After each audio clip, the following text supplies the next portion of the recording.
ਅਗਲੀ ਖਬਰ ਵੱਲ ਚਲੀਏ ਤੇ ਜਿਹੜਾ ਨਵਾਂ ਟੈਕਸ ਬਿੱਲ ਆ, ਬਿਗ ਬਿਊਟੀਫੁਲ ਟੈਕਸ ਬਿੱਲ, ਜਿਹੜੇ ਪ੍ਰੈਜ਼ੀਡੈਂਟ ਟਰੰਪ ਹੁਣੀ ਕਹਿ ਰਹੇ ਆ, ਜਿਹਦਾ ਇਲੋਨ ਮਸਕ ਹੁਣੀ ਵੀ ਕਾਫੀ ਵਿਰੋਧ ਕੀਤਾ ਸੀ। ਉਹਦੀਆਂ ਜਿਹੜੀਆਂ ਹੁਣ ਨਵੀਆਂ ਪਰਤਾਂ ਜਿਹੜੀਆਂ ਖੁੱਲਣੀਆਂ ਸ਼ੁਰੂ ਹੋਈਆਂ ਹੈਗੀਆਂ ਆ, ਉਹਦੇ ਵਿੱਚ ਬਹੁਤ ਸਾਰੇ ਜਿਹੜੇ ਲੋ ਇਨਕਮ ਅਮਰੀਕਨਸ ਹੈਗੇ ਆ, ਉਹ ਇੱਕ ਬਿਗ ਲੂਜ਼ਰ ਆ। ਇਹ ਜੋ ਨਵਾਂ ਸੈਨੇਟ ਦਾ ਵਰਸ਼ਨ ਹੈਗਾ ਪ੍ਰੈਜ਼ੀਡੈਂਟ ਟਰੰਪ ਉਹਨਾਂ ਦਾ ਸਿਗਨੇਚਰ ਟੈਕਸ ਬਿੱਲ, ਇਹਦੇ ਮੁਤਾਬਕ ਕਹਿੰਦੇ ਵੀ ਜੋ ਹੈਲਥ ਇੰਸ਼ੋਰੈਂਸ ਮਿਲੀਅਨਸ ਆਫ ਲੋਕਾਂ ਨੂੰ, ਖਾਸ ਕਰਕੇ ਜਿਹੜੇ ਲੋ ਇਨਕਮ ਅਡਲਟਸ ਤੇ ਚਿਲਡਰਨ ਹੈਗੇ ਆ, ਉਹਨਾਂ ਨੂੰ ਦਿੱਤੀ ਜਾਂਦੀ ਆ ਮੈਡੀਕੇਡ ਜਾਂ ਮੈਡੀਕੇਲ ਦੇ ਮਾਮਲੇ ਦੇ ਵਿੱਚ, ਉਹ ਲੂਜ਼ ਕਰ ਜਾਓਗੇ। ਕਿਉਂਕਿ 8.3 ਮਿਲੀਅਨ ਦੇ ਕਰੀਬ ਕਹਿੰਦੇ ਉਹ ਬਣਦੇ ਹੈਗੇ ਆ। ਜਿਹੜੇ ਪੇਰੈਂਟਸ ਦੇ ਬੱਚੇ 15 ਸਾਲ ਤੋਂ ਉੱਪਰ ਹੋਊਗੇ, ਉਹਨਾਂ ਨੂੰ ਮੈਡੀਕਲ ਤਾਂ ਹੀ ਮਿਲ ਸਕੂਗਾ ਜੇ ਉਹਨਾਂ ਦੇ ਲਈ ਵਰਕ ਰਿਕੁਆਇਰਮੈਂਟਸ ਹੋ ਗਈਆਂ, ਉਹਨਾਂ ਨੂੰ ਕੁਝ ਘੰਟੇ ਜਿਹੜਾ ਕੰਮ ਕਰਨਾ ਪਊਗਾ।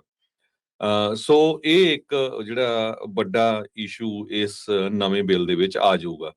ਇਸ ਬਿੱਲ ਦੇ ਮੁਤਾਬਕ ਜੋ 4.2 ਮਿਲੀਅਨ ਲੋਕ, 42 ਲੱਖ ਲੋਕ ਅਨਇੰਸ਼ੋਰਡ ਹੋ ਜਾਊਗੇ। ਇਹ ਕਾਂਗਰੈਸ਼ਨਲ ਬਜਟ ਦਾ ਆਫਿਸ ਆ, ਉਹ ਕਹਿ ਰਿਹਾ ਹੈਗਾ। ਇਸ ਤੋਂ ਬਿਨਾ ਸ਼ੈਰਨ ਪੈਰਟ ਹੈਗੇ ਆ, president of Liberal centre on budget and policy priorities. ਉਹਨਾਂ ਨੇ ਵੀ ਇਹ ਕਿਹਾ ਵੀ ਜੋ ਹੈਲਥ ਕੇਅਰ ਕਾਸਟ ਆ, ਇਹ ਹੋਰ ਵੀ ਉੱਪਰ ਚਲੇ ਜਾਊਗੀ। ਇਹ ਵੀ ਹੋ ਰਿਹਾ ਵੀ ਜਿਹੜੀਆਂ ਓਬਾਮਾ ਕੇਅਰ ਦੀਆਂ ਪਾਲਿਸੀਆਂ ਰਿਨਿਊ ਹੁੰਦੀਆਂ, ਜਿੱਦਾਂ ਅੱਗੇ 3-3 ਮਹੀਨੇ ਦਾ ਸਮਾਂ ਦਿੱਤਾ ਜਾਂਦਾ ਹੈਗਾ, ਕਈ ਵਾਰੀ 6-6 ਮਹੀਨੇ ਵੀ ਚੱਲਦਾ ਰਿਹਾ, ਉਹ ਸਿਰਫ 1 ਮਹੀਨੇ ਦਾ ਵੀ ਹੋਵੇ। ਵੀ 1 ਮਹੀਨੇ ਦੇ ਵਿੱਚ ਇਹ ਮੇਬੀ ਕੱਲਾ ਦਸੰਬਰ ਮਹੀਨਾ ਹੀ ਹੋਵੇ, ਉਹਦੇ 'ਚ ਜਿਨ੍ਹਾਂ ਨੇ ਰਿਨਿਊ ਕਰਾ ਲਈਆਂ ਫਿਰ ਨਹੀਂ ਹੋਣਗੀਆਂ। ਸੈਨੇਟ ਇਹ ਵੀ ਪ੍ਰਪੋਜ਼ ਕਰ ਰਹੀ ਹੈ $2200 ਪਰ ਚਾਈਲਡ, ਇਹ ਥੋੜਾ ਜਿਹਾ ਇਨਕਰੀਜ਼ ਆ, ਤੇ ਚਾਈਲਡ ਟੈਕਸ ਕ੍ਰੈਡਿਟ, ਤੇ ਇਹਦੇ ਨਾਲ ਕਹਿੰਦੇ ਵੀ ਬਹੁਤ ਸਾਰੇ ਜਿਹੜੇ ਲੋ ਇਨਕਮ ਫੈਮਿਲੀਜ਼ ਆ, ਉਹਨਾਂ ਨੂੰ ਥੋੜਾ ਜਿਹਾ ਫਾਇਦਾ ਹੋਊਗਾ।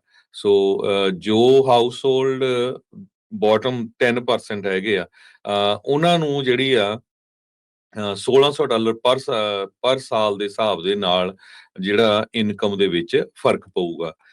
ਸੋ ਹੌਲੀ ਹੌਲੀ ਜਿਹੜੀਆਂ ਜੋ ਨਵਾਂ ਬਿੱਲ ਆ ਰਿਹਾ, ਹਾਲਾਂਕਿ ਸਾਰੇ ਕਾਸੇ ਦੇ ਵਿੱਚ ਉਹ ਗਵਾਚ ਗਿਆ ਇਰਾਨ ਇਜ਼ਰਾਈਲ ਵਾਰ ਦੇ ਵਿੱਚ, ਤੇ ਪਰ ਸਭ ਤੋਂ ਜਿਹੜੀ ਸਾਡੀ ਲਾਈਫ ਨੂੰ, ਆਮ ਅਮਰੀਕਨ ਲੋਕਾਂ ਨੂੰ ਜਿਹਨੇ ਇਫੈਕਟ ਕਰਨਾ ਹੈਗਾ, ਉਹ ਟੋਟਲੀ ਜਿੱਦਾਂ ਮੀਡੀਆ ਚੋਂ ਆਊਟ ਆ। ਪਰ ਹੌਲੀ ਹੌਲੀ ਜਿਹੜੀਆਂ ਉਹਦੀਆਂ ਜੋ ਉਸ ਬਿੱਲ ਦੇ ਵਿੱਚ ਹੈਗਾ, ਉਹ ਮੁੱਦੇ ਜਾਂ ਜੋ ਵੀ ਪੁਆਇੰਟਸ ਆ, ਉਹ ਬਾਹਰ ਆਣੇ ਸ਼ੁਰੂ ਹੋਏ ਹੈਗੇ। ਜੀ।